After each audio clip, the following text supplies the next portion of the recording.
Well, welcome to the 700 Club. President Trump delivered this promise to the protesters in Iran. Help is on the way. He's canceled talks with the Iranian officials over the slaughter in the streets. Well, some estimate that the regime has killed more than 10,000 people. Chris Mitchell reports from Jerusalem. President Trump delivered a message to the protesters on the streets of Iran.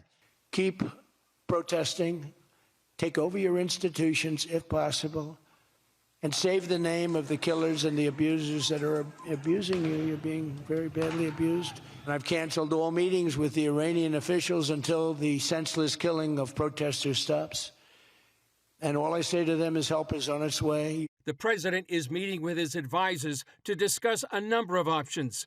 Some believe that help on the way may include military, cyber, and psychological attacks aimed at the regime's leaders and the infrastructure carrying out the massacre of protesters. They need the help of the United States to get over the finish line, to take this revolution to a place where it would be meaningful, would actually topple the regime. Again, they do not have weapons. They don't have any formal organization on the ground. While the protesters look for help, human rights groups say more than 2,500 are known dead, but some estimates put the deaths over 10,000. Iranian pastor Ara Tarosian played this message he received from an Iranian family to CBN's Raj Nir. Arash was alone. With the shotgun, they start shooting him. And his cousin tried to take him back, but he couldn't do it. And they couldn't take the hospital, and he died on the hand of his father.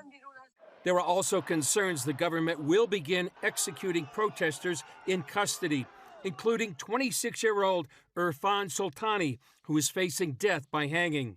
The U.S. and at least 9 other nations are telling their citizens to get out of Iran immediately, while Saudi Arabia, Qatar, and Oman are warning Trump not to intervene. The protesters are rallying around the son of the former Shah of Iran, Reza Pahlavi.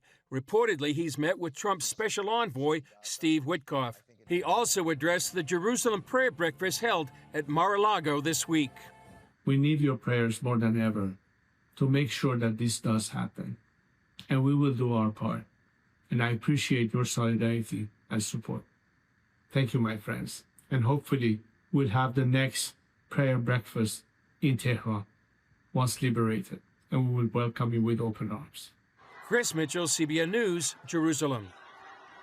That would be a great hope and a great blessing. So let's agree in prayer that this regime, this terror regime, they're the largest sponsor, they're the largest state sponsor of terrorism in the world today. They finance Hezbollah. They supply all the weapons to them. They finance Hamas. They're the reason there's so much turmoil in the Middle East. And they view Israel as the little Satan. They view you and I as the great Satan.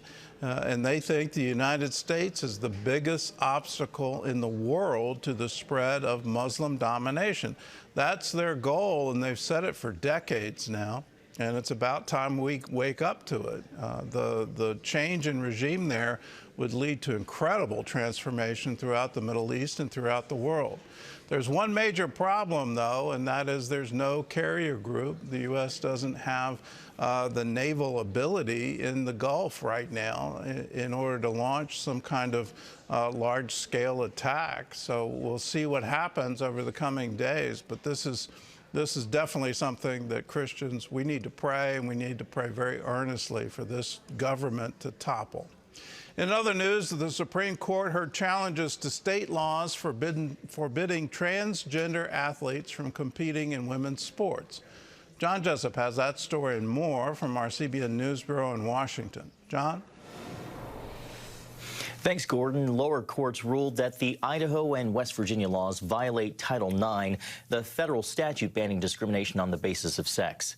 The states argued that the definition of sex in Title IX is based on a person's sex at birth.